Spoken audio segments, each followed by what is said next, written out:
दोस्तों, Delhi liquor policy case एक अंधा कुआं साबित होता चला जा रहा है। इसमें आप देखो कि कई लोगों का अरेस्ट ऑलरेडी हो चुका है और अब दिल्ली के चीफ मिनिस्टर अरविंद केजरीवाल जी को भी अरेस्ट कर लिया है कल ईडी ने। वैसे देखा जाए तो ईडी की तरफ से 9 बार समन इशू किया गया चीफ मिनिस्टर साहब को, पर इन्होंने हर बार मना कर दिया। जैसा कि हमने पिछले महीने ये डिस्कस किया था, आप देखोगे कि वहां पर 5वीं बार रिजेक्शन किया गया था, तब हमने वीडियो बनाया था। अब देखा जाए तो 9 बार तक अभी तक रिजेक्शन इनके द्वारा किया जा चुका था। अल्टीमेटली ईडी ने फिर इनके घर पे रेड मारी और उसके बाद में अरेस्ट कर लिया। अब यहां पर सवाल यह आता है कि ये जो मुद्दा है ये क्रिमिनल है या सिविल केस है। दूसरा ये कि वहां पर दिल्ली सरकार की तरफ से मिनिस्टर अतिशी जी जो हैं उनके द्वारा एक स्टेटमेंट दिया जाता है कि चीफ मिनिस्टर साहब जो हैं वो जेल से ही अपना काम कंटिन्यू करेंगे। तो ये अपने आप में एक इंटरेस्टिंग चीज आती है कि क्या जेल से भी वहां से काम चल सकता है। और साथ ही साथ ईडी अब आगे क्या करेगा, जैसे कि अपने आप में एक इंपॉर्टेंट प्रोसीडिंग के तहत अरेस्ट तो कर लिया, अब यहां पर ईडी आगे क्या कार्रवाई करेगा, कितने समय के अंदर ईडी को अपनी रिपोर्ट सबमिट करनी होती है और ईडी के पास में और कितनी पावर्स हैं, इन सारी चीजों को हम डिटेल में जानने की कोशिश करेंगे। वैसे अगर देखा जाए तो हमने इसके बारे में ऑलरेडी एक वीडियो बनाया था 1 महीने पहले, ईडी ने शिकंजा कसा, ठीक है, कौन सही कौन गलत, जिसमें हेमंत सोरेन जी को तो उस टाइम पे अरेस्ट किया ही था। फिर उसके बाद में लालू प्रसाद यादव जी, उनकी फैमिली से सवाल जवाब चले थे और अरविंद केजरीवाल जी ने 5वीं बार रिजेक्ट किया था कि हाँ जी हम नहीं आने वाले, राइट। तो इससे रिलेटेड हमने बहुत डिटेल में डिस्कशन ऑलरेडी किया है, बट वही चीज है कि एक रिकैप हम यहां पर देखने की कोशिश करेंगे। एक चीज ध्यान रखें कि यहां पर चीफ मिनिस्टर साहब जो हैं वो पहले क्या है, पहले एमएलए हैं दिल्ली की विधानसभा के और फिर उसके बाद में फिर वो चीफ मिनिस्टर हैं।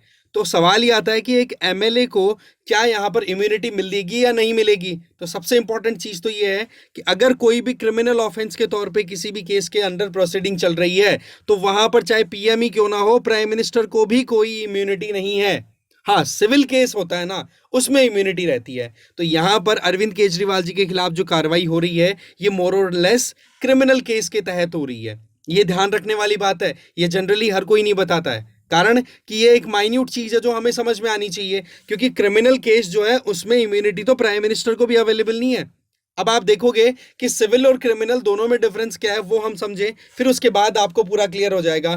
देखो, क्रिमिनल केसेस जो होते हैं ना या क्रिमिनल लॉज होते हैं उसमें एक पार्टी होती है स्टेट, दैट मीन्स गवर्नमेंट।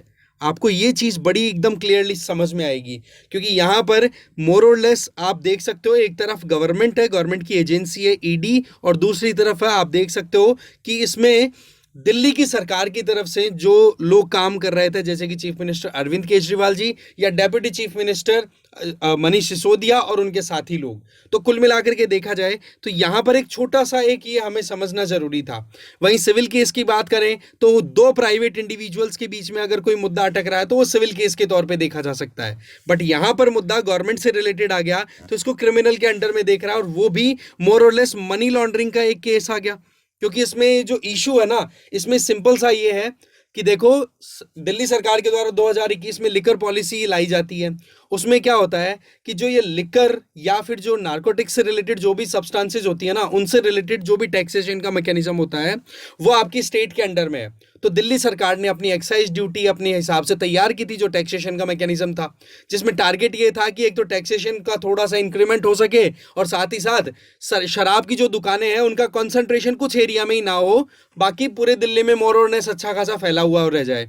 ये अपने आप में बड़ी इंटरेस्टिंग बात है कि जहां पर हमारा constitution directive principle of state policy के तहत लिकर को कंट्रोल करने की बात करता है, अल्कोहल कंजम्पशन को कंट्रोल करने की बात करता है, वहीं सरकारें अपनी रेवेन्यू को राइज करने के चलते लिकर को प्रमोट करना चाहती हैं। आप देखो कि दिल्ली के अंदर आप क्या देखते हो, गवर्नमेंट वाइन शॉप, इस तरीके से सरकार की शराब की दुकानें खुली हुई हैं। ये अपने आप में बड़ी इंटरेस्टिंग चीज है, राइट। और ये चीज कोई दिल्ली की सरकार ही नहीं, आपको पूरे देश में मिल जाएगी। कोरोना के टाइम पे हमें पता है लॉकडाउन लगा, लॉकडाउन जैसे ही हटते ही सबसे पहला काम क्या हुआ, वाइन शॉप्स को खोला गया, क्योंकि सरकार को रेवेन्यू कलेक्शन कहां से आ रहा है भाई, स्टेट लेवल की अगर बात करें, जब से जीएसटी आया तब से इलेक्ट्रिसिटी बच गई, इलेक्ट्रिसिटी तो वैसे घाटे में जाती रहती है, फिर बच गया आपका वाइन और नारकोटिक्स, ठीक है। तो इसमें फिर वाइन का सबसे बड़ा एक अपने आप में स्कोप निकलता है सरकारों के लिए पैसा कमाने का, तो वो चीज यहां पर होती हुई दिखाई दे रही है।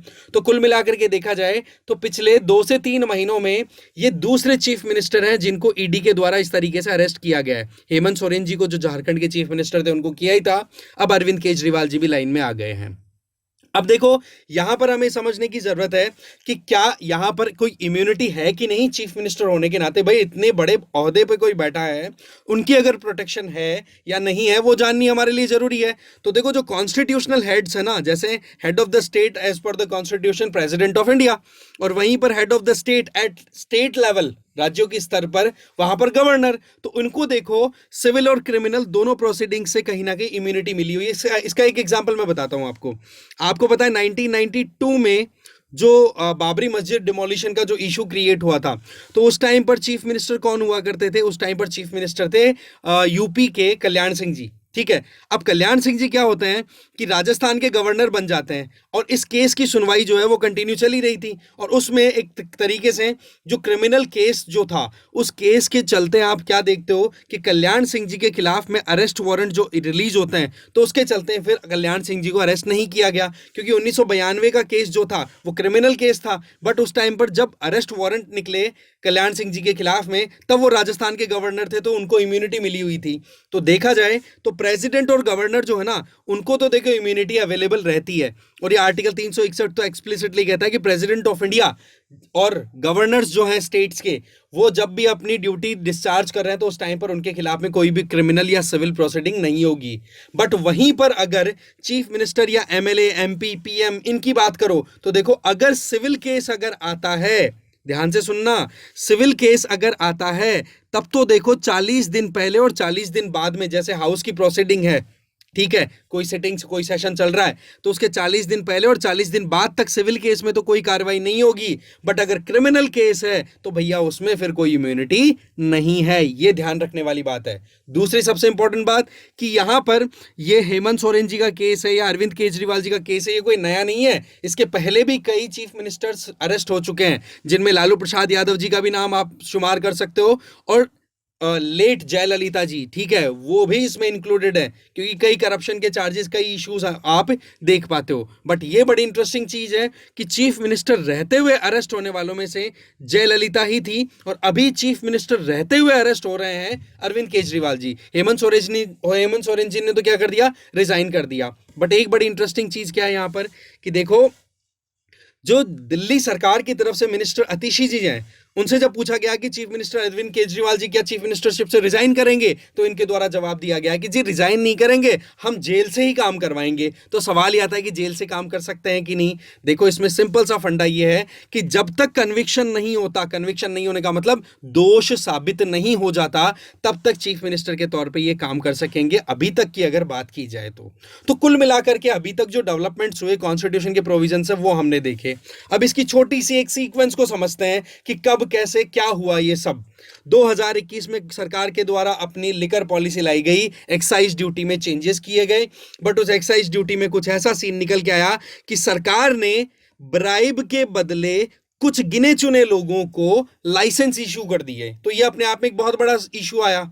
इस चीज को वहां फिर दिल्ली के चीफ सेक्रेटरी थे, उन्होंने पॉइंट आउट किया कि मामला गड़बड़ चल रहा है, और उन्होंने रिपोर्ट कर दिया सेंट्रल गवर्नमेंट के रिप्रेजेंटेटिव, या फिर ये कहो दिल्ली के जो लेफ्टिनेंट गवर्नर है उनको। और लेफ्टिनेंट गवर्नर साहब ने फिर बाद में सबसे पहले तो सीबीआई को कहा कि आप इस मामले को इन्वेस्टिगेट करो। सीबीआई ने जब इन्वेस्टिगेशन स्टार्ट की तो पता पड़ा कि मामले में वाकई में बहुत सारी पेचीदगियां फंसी हुई है। तब मामला पहुंच गया कहां पर, मनी लॉन्ड्रिंग के चलते ईडी के अंडर में, ठीक है। और एनफोर्समेंट डायरेक्टरेट ने जब अपनी कार्रवाई शुरू की तो लाइन लग गई अरेस्ट पे बैक टू बैक। सबसे पहले आम आदमी पार्टी के जो कम्युनिकेशन से मामले को जो डील किया करते थे, विजय नायर, उनको अरेस्ट किया गया।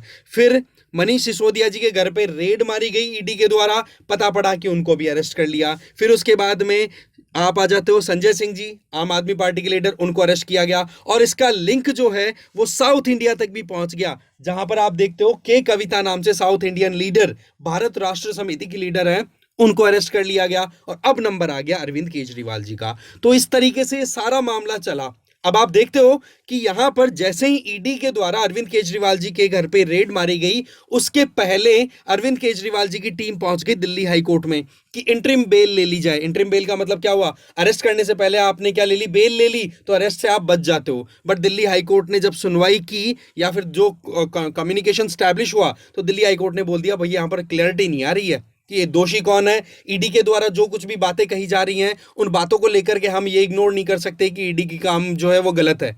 क्योंकि ईडी से पूछा गया कि आपके पास में सबूत है क्या कि अरविंद केजरीवाल जी गलत है, तो बोला हमारे पास सबूत है बट हम इनसे पहले पूछताछ करेंगे फिर उसके बाद क्लियर करेंगे। तो ईडी की कार्रवाई में दखल अंदाजी ना करते हुए दिल्ली हाईकोर्ट ने कह दिया कि जी हम इंटरिम बेल इशू नहीं कर सकते। तो इस तरीके से अरविंद केजरीवाल जी का हो गया अरेस्ट। अब मामला है सुप्रीम कोर्ट में, सुप्रीम कोर्ट बताते हैं अभी सुनवाई होगी, उसमें फिर फाइनल क्या होता है वो हम समय के साथ डिस्कस करेंगे। बट मुद्दा यह है कि ईडी क्या करने वाली है। तो देखो सीधी बात है, ईडी एक मल्टी डिसिप्लिनरी बॉडी है जो कि इन्वेस्टिगेट भी करती है, सर्च भी करती है, और साथ ही साथ अगर कोई प्रॉपर्टी गफले से कमाई हुई लग रही है ना गलत तरीके से, तो उसको सीज भी कर लिया जाता है। आप देखोगे अरेस्ट करने का अधिकार भी है, जो कि अभी चीफ मिनिस्टर अरविंद केजरीवाल जी के साथ कर लिया गया है। ध्यान रखें 60 दिन का समय होता है ईडी के पास में अपनी रिपोर्ट तैयार करने का, और फिर वो रिपोर्ट किसके पास में जाएगी, एक एडजुडिकेटरी अथॉरिटी जो कि कोर्ट भी हो सकता है या फिर prevention of money laundering act 2002 के तहत स्पेशल कोर्ट्स कॉन्स्टिट्यूट की जाती हैं, उनके पास में फिर वो रिपोर्ट जाएगी, फिर आगे सुनवाई होगी कि अरविंद केजरीवाल जी को कन्विक्ट किया जाएगा या उनको रिलीज किया जाएगा। तो ये अपने आप में एक बड़ा इंपॉर्टेंट और इंटरेस्टिंग प्रोसेस जो है वो अभी तक डेवलप हो पाया है। ध्यान रखें पीएमएलए के तहत या फिर ईडी की बात करें, पीएमएलए छोड़िए ईडी की बात करें, तो ईडी 30 तरीके के केसेस को हैंडल कर सकता है। ठीक है, पहले नाम वैसे देखा जाए तो फॉरेन अगर कंट्रीब्यूशन को कुछ आ रहा है, पैसा आ रहा है, तो एक तो वो मामला, और दूसरा मनी लॉन्ड्रिंग का मामला जिसमें आप ब्लैक मनी को व्हाइट में कन्वर्ट करते हो। बट यहां पर अब टेररिज्म, करप्शन, इनसे रिलेटेड भी कोई इशू आता है तो उसको भी ईडी आजकल चेक करने लग गया है। तो कुल मिलाकर के ये अपने आप में एक बड़ी इंटरेस्टिंग डेवलपमेंट जो है वो हुई है। अब समय बताएगा आगे क्या होता है। अब देखो हमारे लिए आज का सवाल कि जो डायरेक्टरेट ऑफ एनफोर्समेंट है उसके लिए इनमें से कौन सा स्टेटमेंट गलत है। 4 स्टेटमेंट्स हैं, ध्यान से पढ़ें इसको, हो सकता है आपको ये एग्जाम में मिल जाए क्योंकि ईडी बहुत ज्यादा एक्टिव है इस समय। और कल का जो हमारा सवाल था कि भाई इंटीग्रेटेड चिप्स हैं जो कंप्यूटर बनाने के काम आती हैं, आप बताओ कि इनमें से किस पर्टिकुलर मटेरियल से बनती हैं, तो उसका आंसर है सिलिकॉन, जो कि बहुतों ने सही आंसर दिया है। ठीक है, तो इस तरीके से इस वीडियो में आपको बहुत कुछ जानने को मिला होगा। Thank you very much for watching this video.